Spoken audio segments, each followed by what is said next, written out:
পয়লা বৈশাখের কারণেই কিন্তু বাংলাদেশ স্বাধীন হয়েছে, এটা একটা রিজন। পয়লা বৈশাখের কারণে তখন হলো এই যে উৎসব, এই উৎসবের মধ্যে দিয়ে পাকিস্তানি যে হানাদার বাহিনী বা যারা ছিল রাজাকার, তাদেরকে আমরা প্রতিরোধ করেছি। পয়লা বৈশাখ মানে তারেক রহমান, অবশ্যই তারেক রহমান। আচ্ছা, পয়লা বৈশাখ দিয়ে তারেক রহমানের হযরত উপাধি দেওয়া হোক। পয়লা বৈশাখ মানে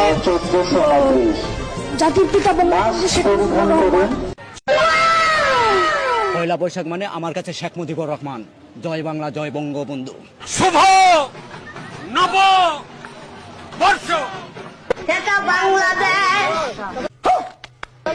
এটা পাকিস্তান না রে বাবা।